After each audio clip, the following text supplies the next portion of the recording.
Apreciados seguidores de Corrillos, bienvenidos a Yo Opino, el espacio que hemos creado para mostrarles las historias detrás de cada columna de opinión que se publica en el portal web corrillos.com.co.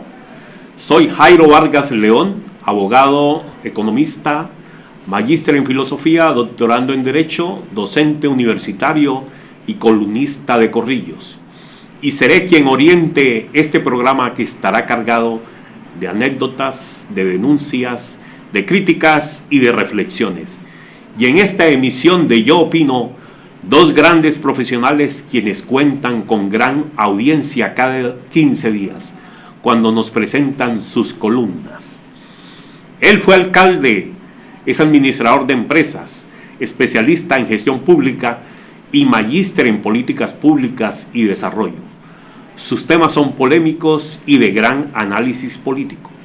Se trata de Javier Antonio Rojas Quitián, y luego hablaremos con la docente, psicóloga, especialista en gerencia de proyectos y maestrante en psicología comunitaria, Ruth Estela Catalina Muñoz Serrano, una profesional que aborda en sus textos los temas del comportamiento humano.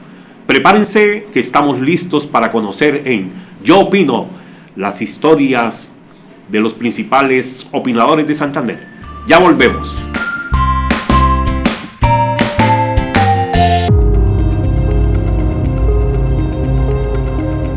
En Colombia hemos recibido diferentes olas de migración venezolana. Sin embargo, desde el año 2016 hasta hoy, el aumento en los flujos migratorios en búsqueda de oportunidades por la crisis humanitaria en su país de origen ha marcado las cifras altas de migración. A agosto de 2021, hay 1.842.390 ciudadanos venezolanos en el país. Santander es el octavo departamento que recepciona 97.102 refugiados y migrantes venezolanos, según Migración Colombia.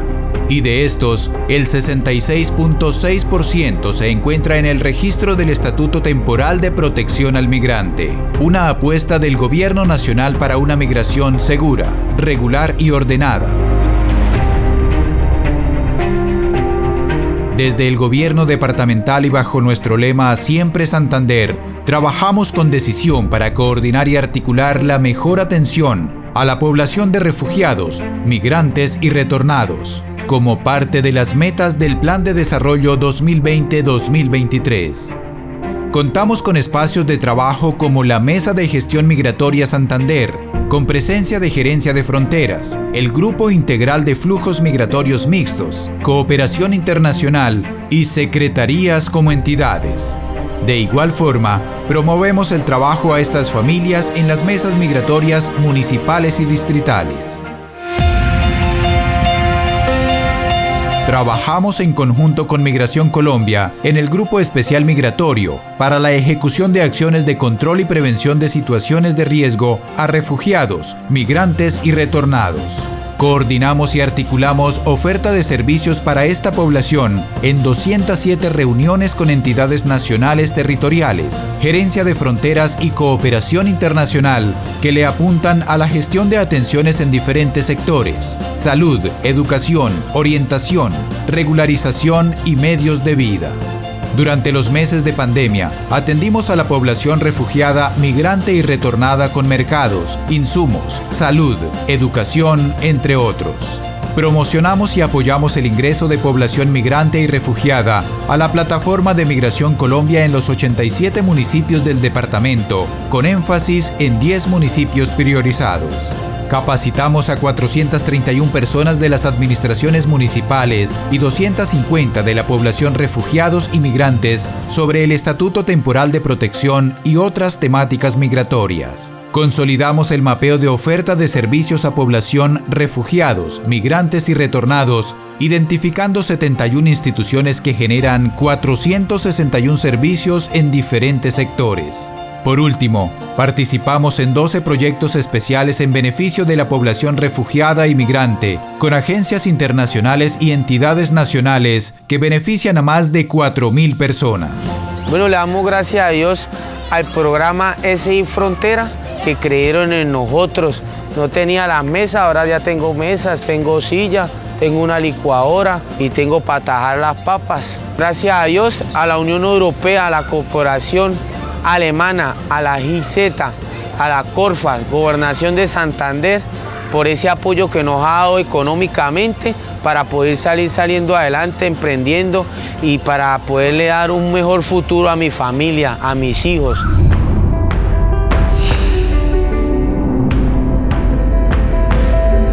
Nuestro objetivo será siempre apoyar, ayudar y orientar a quienes ven en nuestra tierra un hogar.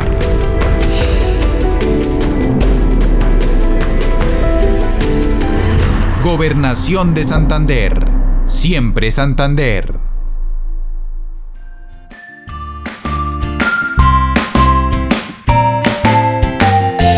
Javier Antonio Rojas Quitián, administrador de empresas, especialista en gestión pública, magíster en políticas públicas y desarrollo.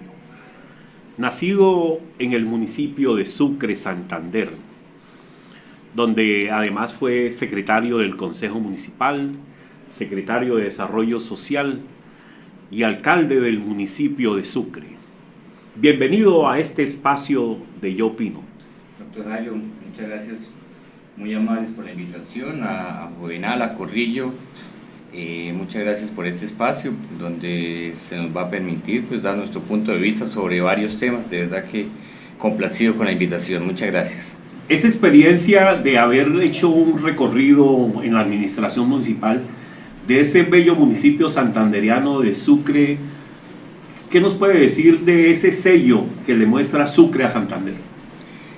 Sucre es un municipio de personas pujantes, de personas trabajadoras, de personas con sueños e ilusiones. Y haber tenido la oportunidad de liderar este municipio realmente, pues primero fue una experiencia gratificante, haber podido de alguna forma contribuir a ese desarrollo que nuestro municipio está viviendo en cuanto a vías, en cuanto al tema cultural, en cuanto al tema social, en cuanto al tema también cooperativo, porque estamos muy cooperativo y solidario, porque es un municipio que se ha venido organizando, que actualmente en compañía de los políticos y la comunidad y pues la clase política y pues la comunidad en general pues ha venido apalancando algunos proyectos que buscan pues el desarrollo de sus vías, la organización, y pues realmente creo que eso es algo de demostrar no solo a nivel de Santander sino a nivel de Colombia. Creo que una bandera ha sido que en Sucre preferimos a veces organizarnos, preferimos trabajar y no solo a veces quejarnos, ¿no? Queremos ser parte de las soluciones y quizá eso es una de las premisas de la gente y que es importante mostrar en todo el territorio nacional. Usted es un experto académico en la gestión pública. ¿Cuáles son realmente las limitaciones que usted ha observado en esa experiencia como administrador público que limite la gestión pública? La gestión pública tiene muchas limitantes en el sentido de que está muy jerarquizada. Los líderes de municipios pequeños a veces tienen la posibilidad de acceder a recursos, de acceder a los servicios que ofrecen el Estado a nivel pues, nacional un poco. Es complejo si no se cuenta con la ayuda de una, si no se supera una serie de eslabones, el Senado, el representante, realmente sin ellos, los alcaldes a veces de municipios pequeños no tenemos la posibilidad. Y eso es quizá uno de los factores que más dificultan a veces el ejercicio de la función pública en los municipios pequeños. A nivel nacional yo creo que por supuesto el tema de la corrupción es un tema supremamente delicado en la función pública, pero no entendida solo la corrupción desde el hecho de pronto, porque todos entendemos quizá la corrupción como el simple hecho no el simple hecho, sino como el solo hecho de tomar los recursos públicos para usos personales. No, la corrupción quizá abarca un tema mucho más importante, mucho más grande, que es el tráfico de influencias, que es la utilización de los cargos a veces para el beneficio personal. A veces uno ve que las familias enteras se apoderan de los espacios en la función pública y eso cierra espacios, y quizá uno de los factores más importantes y que a veces más tiene en crisis la gestión pública es la falta de participación. La función pública no se abre realmente a todos los sectores, sino que a veces es muy acaparada, muy monopolizada y no permite el acceso de opiniones nuevas y no permite el acceso a nuevos personajes. En su experiencia como alcalde, ¿recuerda alguna anécdota en particular en donde podamos describir esa limitante de gestión pública? Sí, claro, muchas. En alguna ocasión, Sucre dista de la capital de la República en condiciones normales, sin trancones, yo creo que estaremos hablando de unas 5 horas tal vez. Y recuerdo en alguna ocasión que me desplacé a hacer una diligencia a un ministerio, no llevaba cita y nadie me atendió, el portero no me dejó entrar. Entonces yo pensaba, no, si yo soy un alcalde de un municipio que vengo desde un municipio que dista 5 horas y que eso es relativamente cerca a la capital del país, y no tuve la fortuna que ni siquiera el portero me hubiera dicho venga, deje su queja o deje su solicitud, no, realmente ese día me sentí supremamente chiquito y bastante impotente, porque realmente se cierran las puertas y yo consideraba que pues un día un alcalde perdido, totalmente perdido, porque fui a Bogotá y perdí el viaje, y pues en muchas ocasiones ocurre eso, en muchas ocasiones realmente no se brinda el espacio. La tramitología en Colombia también es bastante grande y pues uno a veces radicar un proyecto y volver al mes a ver su proyecto en qué está, y la única diferencia es que encontraba 10 encima del suyo. Realmente eso lo hacía uno muy impotente, porque uno como que no encuentra a veces el camino por la inoperancia que existe en todo el sector público, y eso a veces deprime también y pues hace que se pierda un poco el ánimo de continuar a veces, porque el tema es difícil. Entonces fueron muchas las ocasiones en que no se encontraban las herramientas realmente para continuar. Esa experiencia que usted recuerda de lo que le pasó a nivel nacional, ¿podría haber sucedido que algún ciudadano del municipio de Sucre que fue a alguna vereda a la alcaldía podría haber dicho lo mismo? Es posible porque pues uno a veces recuerdo que yo entraba temprano a trabajar, pero a veces uno no se entera realmente de lo que ocurre adentro. Entonces, para eso se entiende que un gerente, un alcalde, un gobernador, pues tiene todo un equipo de funcionarios que están atentos a atender, y se genera todo un proceso de atención al público, en el que uno espera que si alguien no tuvo la oportunidad en el momento de ser escuchado, o de por lo menos haber recibido una solución, que por lo menos deje su queja, deje su situación que le hizo llegar hasta la alcaldía, y que después a través de diferentes medios, porque hoy hay diferentes medios de comunicación, pues que a través de algún otro medio o algún otro canal pues hubiera logrado contar con una solución a esa situación. Realmente era algo que yo personalmente inculcaba, y que pienso que si en el momento no se pudo brindar la solución, sí haya el canal, sí haya el espacio para que más adelante se hiciera. Es posible que hubiera pasado, teniendo en cuenta de pronto a veces que los funcionarios no hubieran estado pendientes, que el mismo alcalde quizá no hubiera sido totalmente ágil evacuando quizás las solicitudes, y algunas se pudieron haber quedado a veces por la misma cantidad de situaciones que se presentaban en el día. Usted es magíster en políticas públicas. Sí, señor. Podríamos, y es un tema de mucha importancia en la política del país. ¿Para qué sirven las políticas públicas? Realmente la falta de políticas públicas en Colombia es lo que hace que el país se encuentre. La falta de una política pública de transporte clara en Bogotá es lo que hace que Bogotá en este momento no tenga un metro, porque no se visiona a largo plazo. Los municipios realmente a veces están gobernados más por caprichos y por ideologías que por un mismo sistema de planeación realmente efectivo. Entonces, cuando no hay una política pública, realmente cada gobernante que llega muchas veces gobierna, como les decía, a caprichos o por la ideología de su partido, y eso hace que a veces se dañen procesos. Entonces no hay un proceso a largo plazo en las instituciones estatales. Que haya una política pública garantiza que, obviamente bien concebidas, bien formuladas, eso hace que los entes territoriales sepan hacia dónde van y no esperen que llegue un gobernante a trazar el camino. No, ese es un tema que ya los mismos entes territoriales deben trazarse, y yo sí considero que las políticas públicas son la esencia de la planeación en Colombia. Desafortunadamente no se invierte casi en políticas públicas. Los mandatarios llegamos, hacemos unos planes de desarrollo, muchas veces a capricho, a veces se convierten en una lista de mercado, teniendo en cuenta pues todas las solicitudes de la comunidad, pero realmente no se traza un plan a largo plazo, un plan que a veces sean dignos de seguir por las siguientes administraciones, sino que se trabaja 4 años, a veces llegan nuevos mandatarios, a veces dejan ahí por ser los políticos, dejan esos procesos ahí.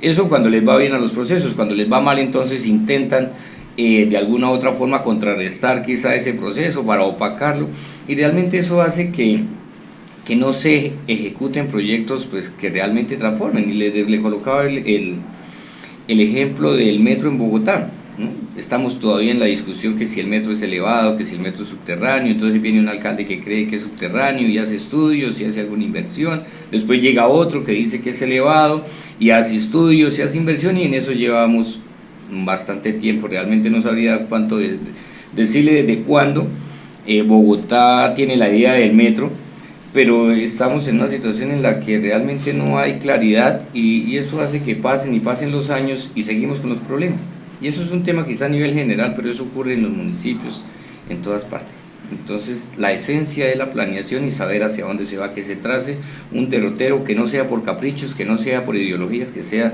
teniendo en cuenta las verdaderas necesidades de las comunidades y que apunte verdaderamente a solucionar esos problemas que aquejan a las comunidades. Usted es docente universitario. En esa experiencia como docente, ¿cómo examina el proceso educativo frente a este escenario institucional que tenemos en el país? Alguien decía por allá que la educación no era uno de los caminos para transformar la sociedad, que no era uno, era el único camino para transformar la sociedad quizá es la educación. Y yo sí siempre he sido un amante de la educación. Tuve la oportunidad de hacer mi pregrado con un nivel de dificultad pues bastante alto, acudiendo en ese momento a un proceso educativo que era poco conocido, que era un poco desconocido, que era bastante alternativo, que era la universidad a distancia. Hoy en día la universidad virtual, la universidad a distancia realmente ha ganado un espacio importantísimo y ha logrado llegar a lugares de difícil acceso. Hoy la educación está a la vuelta de la esquina porque realmente hay diferentes oportunidades para yo acceder. O sea, hoy en día el hecho de yo no tener la oportunidad de vivir en una ciudad no hace que eso pues no imposibilita la posibilidad de estudiar, y esto definitivamente va transformando, porque en la medida en que yo me forme, en que yo me eduque, pues voy proponiendo y voy pensando de una forma diferente, voy analizando y me voy a empezar a ocupar y a preocupar por problemas que no son solo los míos, que ya se salen un poco de mi nicho y que ya aborcan un poco el tema de la comunidad. Entonces yo sí soy de los convencidos de que la educación es la única forma para transformar la sociedad, pero no solo entendía la educación, porque a veces entendemos la educación solo como el hecho de ir a la universidad. No, la educación desde el mismo hecho de que yo a veces me forme y que tenga la posibilidad de pronto entender las cosas de una forma diferente, hace que yo pueda empezar a formar a mis hijos, por ejemplo, de una forma diferente, empezar a que tengan un sentido social un poco más grande, un poco más arraigado, que sientan un poco más amor por los problemas que aqueja su comunidad, que sean un poco más respetuosos. Hoy la sociedad, hoy a veces, pues es triste decirlo, pero hoy a veces casi que ni nos saludamos. Uno a veces se siente sorprendido porque a veces los chicos ya no saludan, no dicen gracias, no dicen por favor, y ese es un tema de educación que va desde la casa, y eso es un pilar importante. para empezar a transformar la sociedad y pues por consiguiente serán los futuros administradores o las personas que en un futuro direccionen la gestión pública, y pues buenas personas van a poder hacer también que generen un mejor servicio y que presten una mejor atención, que se preocupen un poco más por ese sentido humano que debe tener la gestión pública y de la cual a veces carece. Al respecto de eso de la educación que usted menciona, Javier, el expresidente Pepe Mojica tenía una frase muy célebre en ese tema: si en la casa no tapamos los agujeros, ¿cómo pretenden que los maestros tapemos las goteras? Sí, es cierto, es que el tema empieza desde casa. Dios me ha bendecido con un bebé y que tiene 9 meses y justamente el esfuerzo que hacemos con mi esposa es de ocuparnos de él. Hoy en día pues encontramos, pues no estoy juzgando, ni más faltaba, porque cada quien mira cómo puede educar a sus hijos de acuerdo a sus condiciones también económicas, sociales, educativas, pero entiendo y encuentro que uno de los principales problemas hoy en día es que los padres nos ocupamos muy poco de nuestros hijos, entonces se lo dejamos a la abuela, claro, con mucho respeto digo esto, ¿no? Se los dejamos a veces cuando hay la oportunidad de una empleada del servicio para que ella sea quien se ocupe de ellos, se los dejamos al hermano mayor realmente, y los padres a veces tienden a hacer solo un aportante económico, pero se olvidan totalmente de la formación de sus hijos, y esperamos después obtener resultados y obtener frutos que no hemos sembrado.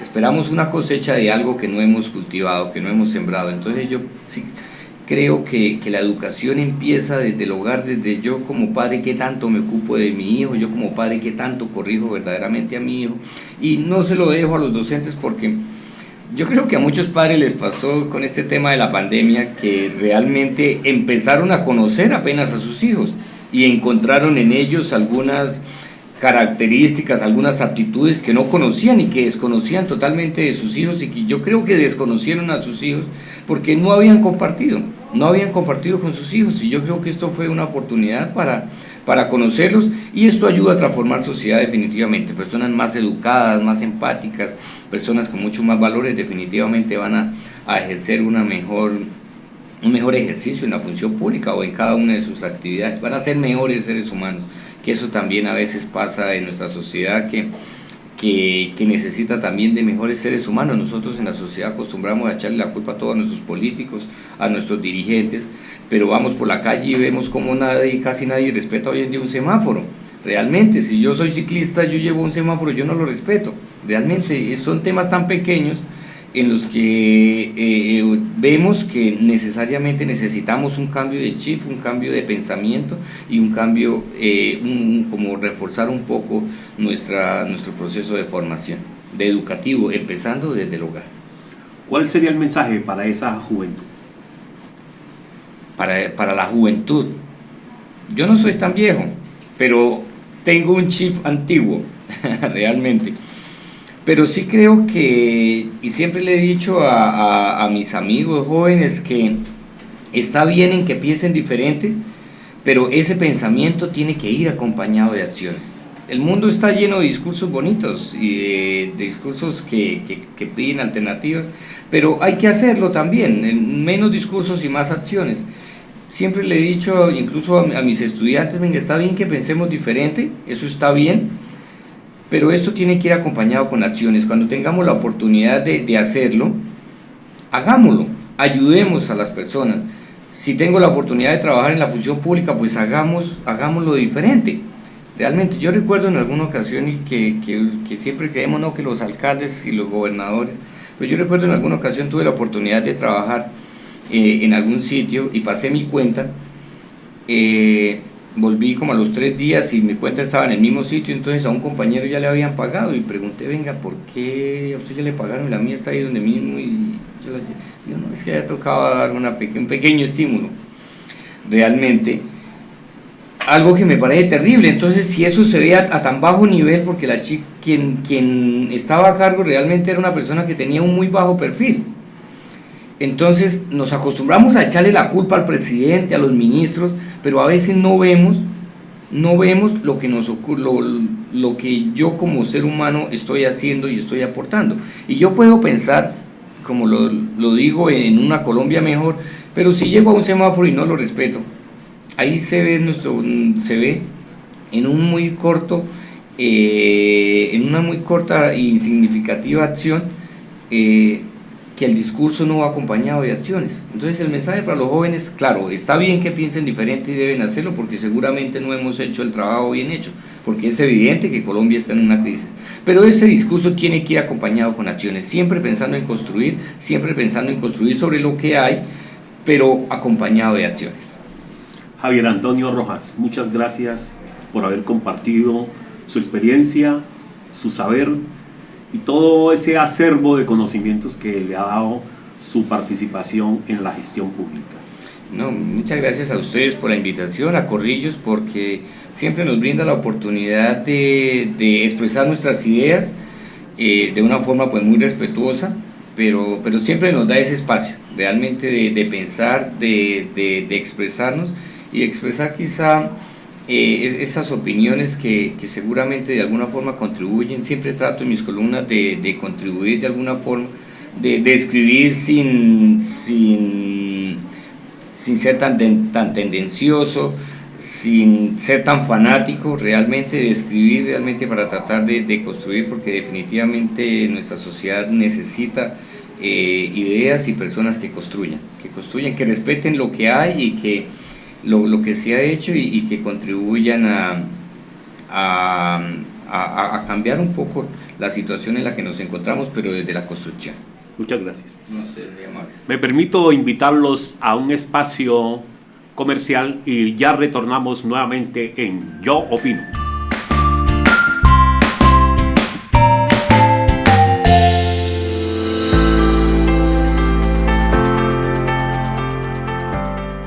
Sobre el anillo vial sentido Girón Florida Blanca, cerca a la avenida de Los Canelles y frente a la estación de Metrolínea, se construye un gran proyecto, Girón Colonial, Centro Comercial, siendo esta una vía principal del municipio y puerta de ingreso a la hermosa arquitectura que muchos visitan cada año. El centro comercial estará alineado con una visión para la ciudad, interesado en su gente, ofreciendo un desarrollo urbanístico que permite espacios seguros y de bienestar para la convivencia de todos sus habitantes y visitantes. Girón será un punto referencial de crecimiento económico inclusivo y sostenible de Santander.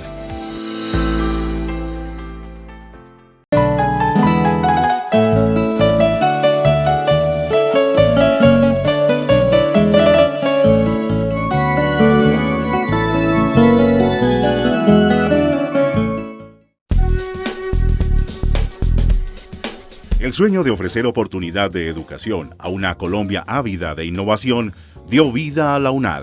Cimenta su formación académica ofreciendo más de 1.200 cursos virtuales en campus, haciendo uso apropiado de herramientas tecnológicas para que miles de colombianos de todos los estratos accedan a una educación con cobertura, pertinencia y calidad. La educación virtual es la mejor opción para personas emprendedoras con visión de futuro y actitud de transformación frente al cambio de paradigmas.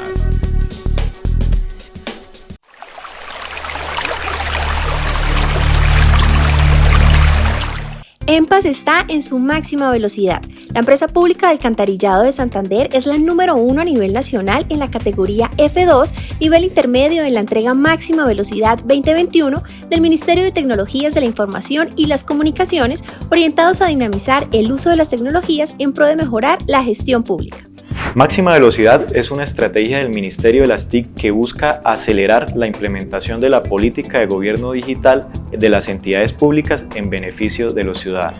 Esta es una experiencia innovadora en la implementación de los habilitadores y propósitos de la política de gobierno digital que nos acerca cada vez más a la transformación digital. Definitivamente este logro es gracias al trabajo articulado entre todas las áreas, siempre pensando en mejorar de cara a los ciudadanos. Y lo que viene es precisamente seguir trabajando para fortalecer nuestras capacidades de tecnología y poder brindar un mejor servicio a todos los usuarios.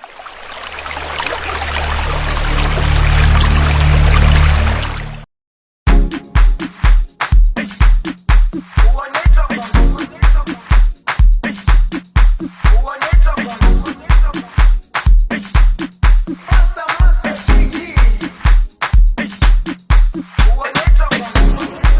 Jerusalén, sin ti no es fácil. Y yo tengo fe, luz, ya ven a mí. Tú eres quien me sana. Ya voy a mí, ay kulana, buso a mí, aun kulana. Y no lo sé. Jerusalén, en ti mi calma, quien me levanta, estuve solo y me levanté.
www.corrillos.com.co.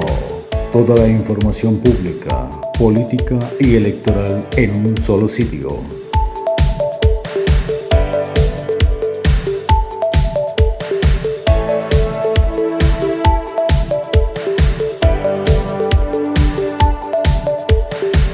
www.corrillos.com.co.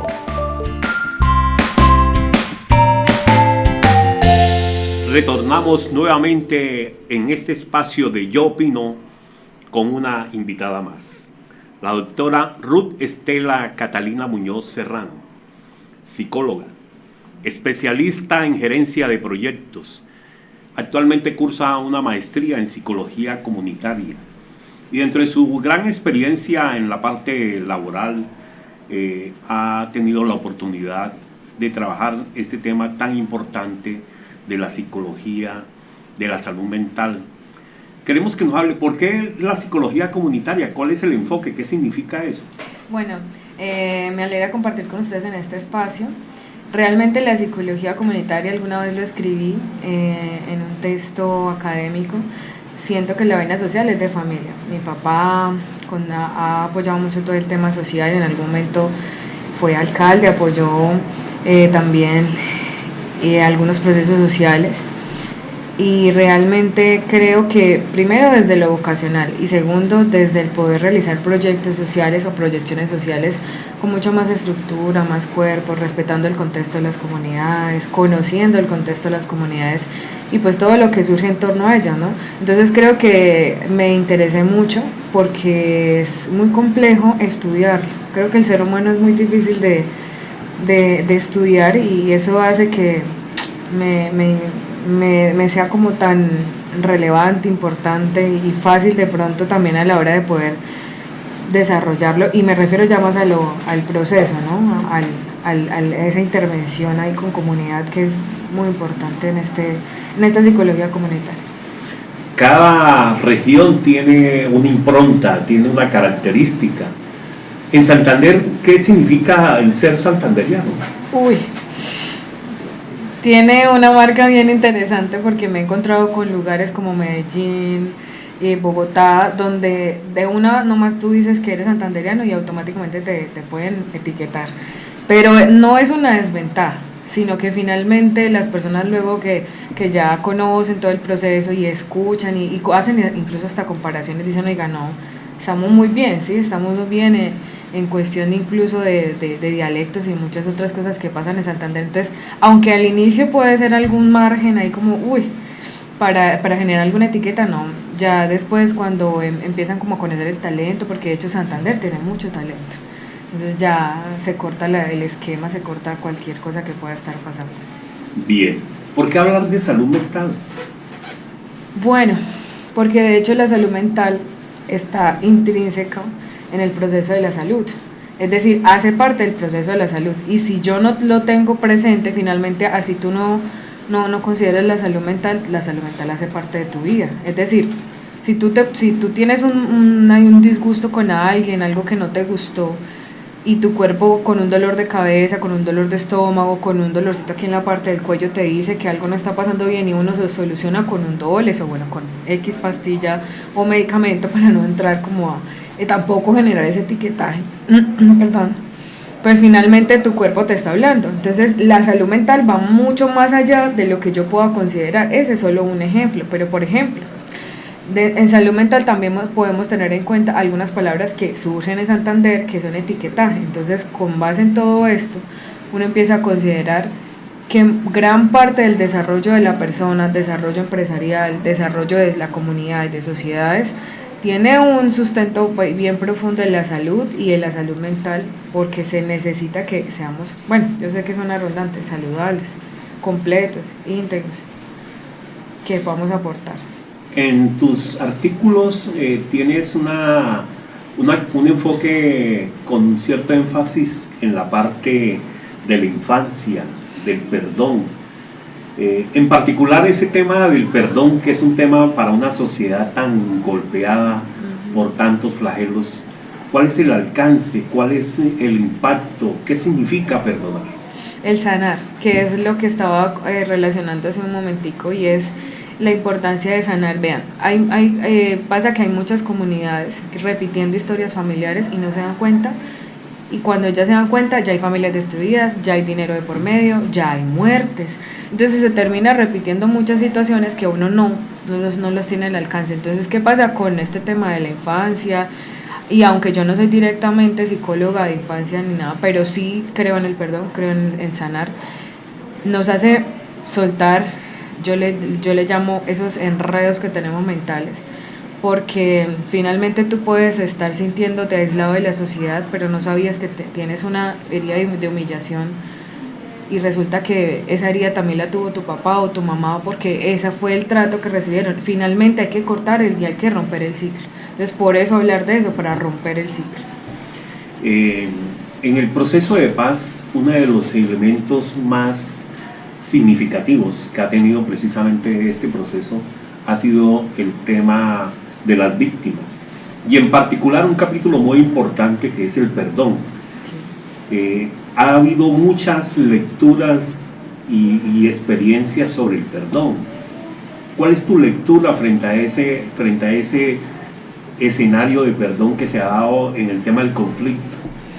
Bueno, de hecho viví un proceso muy interesante en la cárcel Modelo en conjunto con el doctor Reinaldo Pérez, que fue muy, pero muy interesante, y fue ver cómo una familia que agredió a la otra en todo este tema de las guerras y violencia, ¿cierto? Se recuperó, y el agresor fue quien pidió perdón a la familia, a la hija de esta persona, y el proceso fue muy, muy bonito. Entonces sí pasa, sí es real, y lo cuento porque hay que contar lo que justifica este proceso. ¿Cuál es el papel del perdón y por qué creer en ello? Yo creo que hay libertad, y no es la libertad a la que todos tenemos derecho.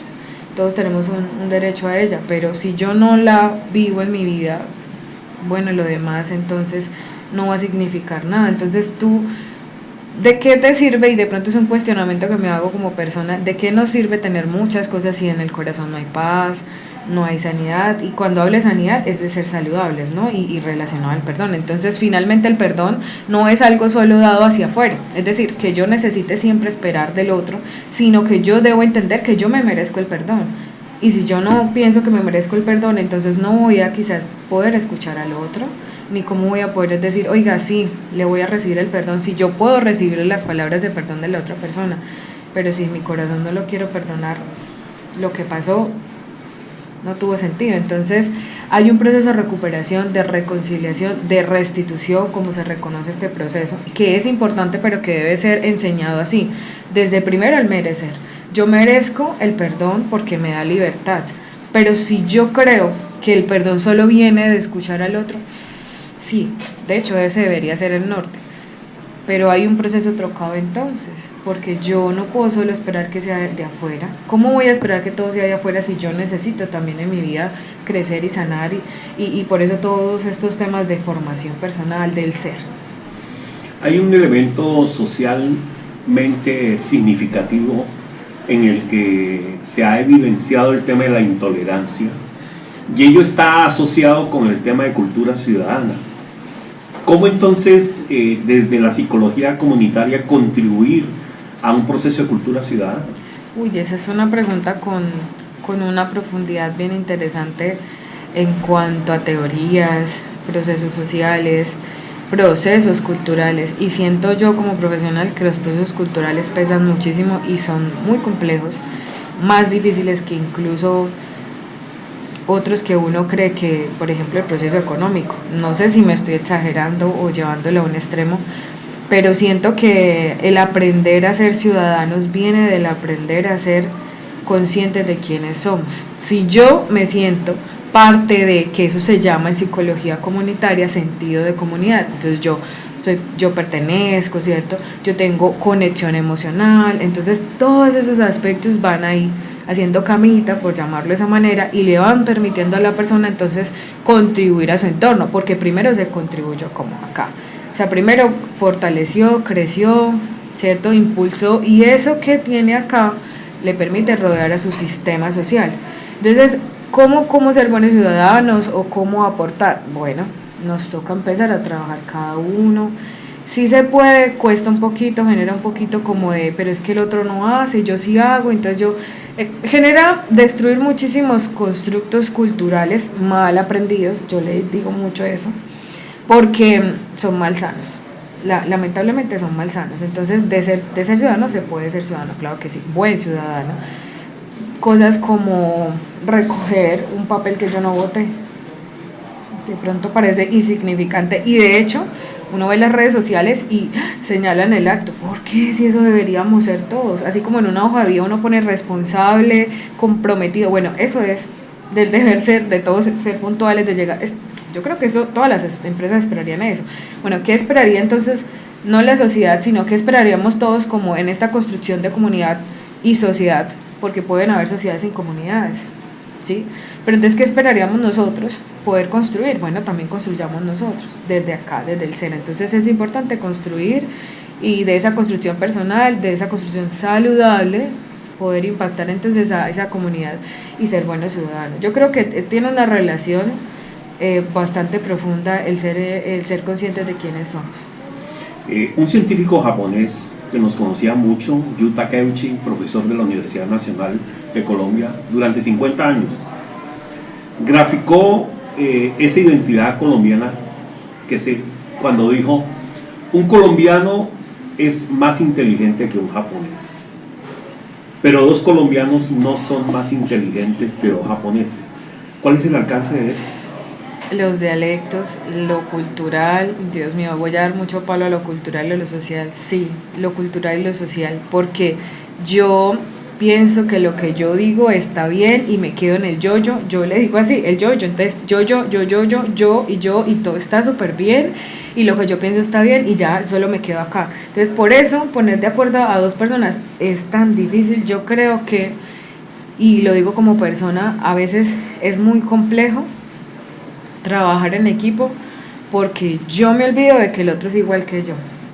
O sea, como que la igualdad está escrita, la conocemos, todos conocemos el trasfondo, la teoría, aquí autores y todo lo demás, pero como lo estaba diciendo, yo creo que es muy complejo, porque en la hora de la práctica es donde se corta. Entonces yo considero también, como persona, hago la aclaración también, que nos pasa esto porque estamos corriendo todo el tiempo, afán, y corra y venga y traiga y lleve, y se corrió y se cayó y se fue y se perdió, pero nos olvidamos en esencia de esta esencia del ser humano. O sea, nos olvidamos de quiénes somos porque hay tanto afán, entonces todo se antepone, todo es primero y cualquier otra. Entonces, poner de acuerdo a dos personas que tienen el mismo afán, la misma importancia, y que su problema es más importante que el del otro porque es su problema, eso está bien, es una realidad.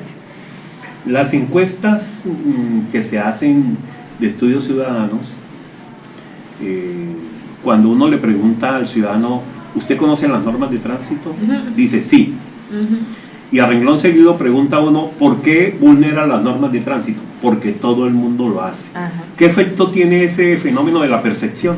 Eso se llama, o le podemos conocer, efecto dominó, pero también ustedes pueden encontrarlo como una histeria de masas o una histeria colectiva. Creo que yo hice un escrito sobre la histeria colectiva. Y entonces yo culpabilizo a los demás de lo que también debe ser. Entonces nunca podremos llegar a construir la buena ciudadanía, entonces, porque como el otro no hizo, el otro no recogió la basura, entonces yo tampoco la voy a recoger. Entonces finalmente todos estamos lanzándonos la pelota. Entonces el problema de lanzarnos la pelota es que finalmente nuestra identidad va a quedar en la pelota.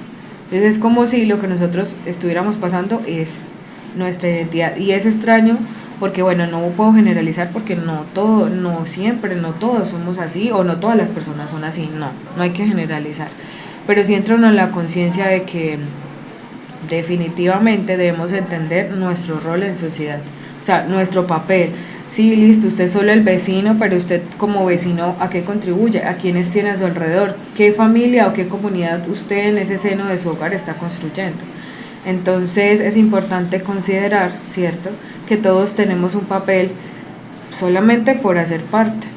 Y así yo diga que es que yo soy un mundo aparte y pienso diferente, no, todos hacemos parte, y es importante sentirnos parte de esa comunidad, que es algo que ya decía, el sentido de comunidad, esa pertenencia. Uno lo escucha en el colegio, el sentido de pertenencia, y hay capacitaciones, y hay formación, pero finalmente eso nace como la vocación. Tiene que surgir, tiene que sentirse, o sea, tiene que ser algo que me lleve a hacerlo, a expresarlo.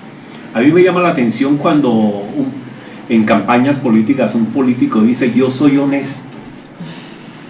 Habrá que resaltar eso de la honestidad. Tenemos un déficit de honestidad para que nos crean. ¿Qué opinas de eso? Bueno, es que la honestidad es un valor sí construido, pero también aprendido. O sea, es decir, tú definitivamente lo aprendes en el seno de tu casa. Y si a ti te dijeron, como ejemplo, claro está, desde muy pequeño, vaya, diga que yo no estoy.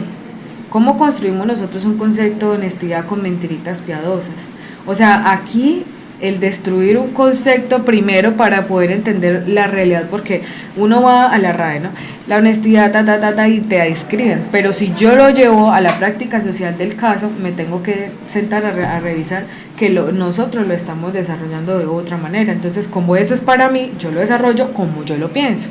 Y el problema es que no nos estamos dando cuenta porque inocentemente nosotros estamos construyendo eso. Entonces yo, como le digo al niño, no diga mentiras, cuando yo desde pequeño le enseñé a decirlas, consciente o inconscientemente. Entonces hay que sopesar muchas cosas que estamos construyendo, que no nos damos cuenta porque se vuelve un proceso inconsciente involuntario a nivel cultural y social, y cuando yo me cuenta ya es grande, ya dijo expresiones así. Entonces, ¿yo qué pienso? Que nos toca revisar culturalmente y socialmente y a nivel familiar qué es lo que estamos construyendo. Si extrapolamos eso como sociedad, ¿qué tan importante es la ética para la sociedad? En todo lo que hacemos, yo tendría que exagerar con la respuesta. Diría que demasiado, muy importante, exageradamente importante, porque yo como le saco la ética, digo, bueno, este vaso de agua acá y este otro pedacito acá, y sea usted por acá sin ética y sin nada. ¿Cómo le quito yo la ética a una persona? Sí, debe estar en la persona. Y de hecho a nosotros nos enseñan ética de valores y le dicen defina qué es la ética, diga qué acciones éticos usted ha desarrollado desde no sé qué, y uno lo repite, lo lee, pero parece que es en la práctica en donde se corta. Entonces nos toca revisar cómo está el procesamiento de la información para ver por qué es que en la práctica se corta. Entonces la ética, sí, o sea, mejor dicho, la persona necesita la ética para poder comprender las buenas y malas acciones, porque uno sabe. Uno no necesita el diablito ahí que le esté diciendo, oiga, hágalo. No, uno de conciencia tiene claridad de muchas cosas, a menos de que hayan algunos procesos a nivel psicológico. Bueno, ya, ese es otro tema aparte. ¿Alguien equipara la ética, algún pensamiento equipara la ética con el oxígeno? No lo vemos, pero si no lo sentimos, si no lo disfrutamos, nos asfixiamos. Totalmente. ¿Sobre qué nos va a escribir en el próximo artículo, Ruth? La normalización de lo tóxico. Es decir, ¿por qué hemos normalizado ser tóxicos como sociedad, como personas en general? ¿Y por qué no normalizamos ser saludables? O sea, está bien herir al otro, decir, usar expresiones como es que yo no tengo pelos en la lengua y por eso entonces digo las cosas a como de lugar y puedo hacerle daño al otro. Cuando a alguien se le estigmatiza, usted es una persona tóxica, ¿cuál es el alcance de eso? Uy, no. Puede que realmente la persona no sea tóxica y luego termine creyendo que es verdad. O puede que realmente la persona lo sea y se sienta orgullosa de serlo. Entonces, los esquemas mentales y etiquetas son bastante complejas porque uno puede decir, claro, la persona puede reaccionar así porque ese es el trayecto que viene, pues, o en lo que se viene aplicando para su vida, pero finalmente no conocemos el alcance al 100% porque el ser humano es complejo de leer, como dije al inicio. Es difícil, es extraño, yo creo que lo dije en el artículo pasado, para mí el ser humano es muy complejo de entender y es todo un enigma. Entonces, Dios mío, lo que viene es descifrar, ir construyendo con lo que se observa en esas comunidades, ir descifrando poco a poco y el entender que las etiquetas sí nos etiquetan, pero nos están destruyendo también. Muchas gracias, doctora Ruth Estela Catalina Muñoz Serrano, por haber compartido en este espacio su opinión tan importante en un tema tan controversial, tan complejo, tan significativo para la sociedad. Le reiteramos siempre su saber, su atildada participación, y me permito entonces invitarlos a unos mensajes de interés en Yo Opino. Ya retornamos.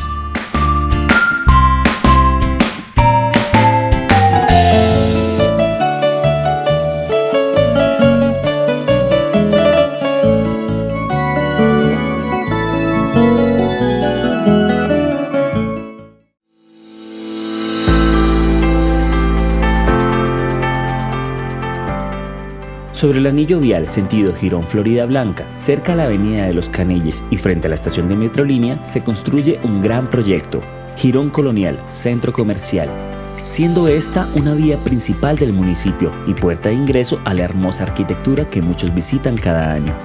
El centro comercial estará alineado con una visión para la ciudad, interesado en su gente, ofreciendo un desarrollo urbanístico que permite espacios seguros y de bienestar para la convivencia de todos sus habitantes y visitantes.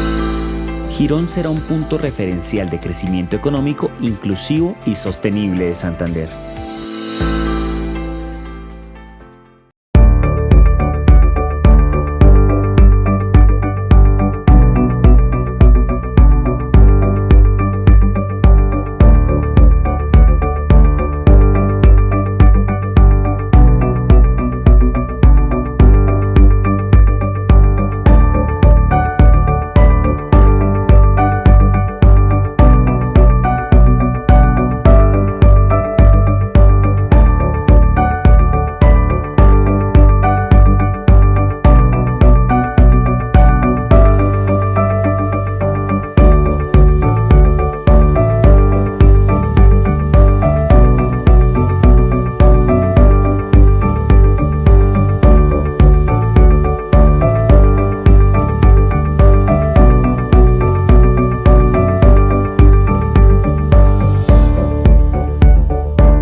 El sueño de ofrecer oportunidad de educación a una Colombia ávida de innovación dio vida a la UNAD.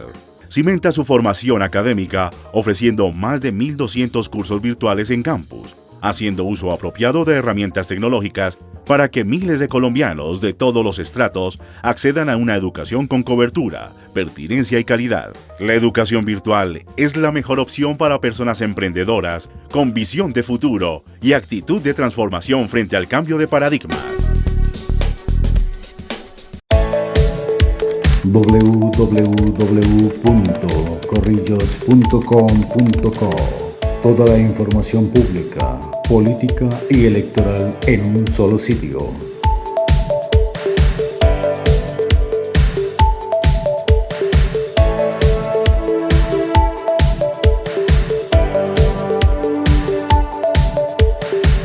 www.corrillos.com.co.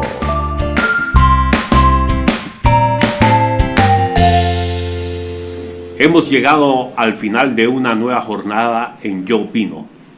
Hoy tuvimos el privilegio de tener a dos columnistas muy importantes.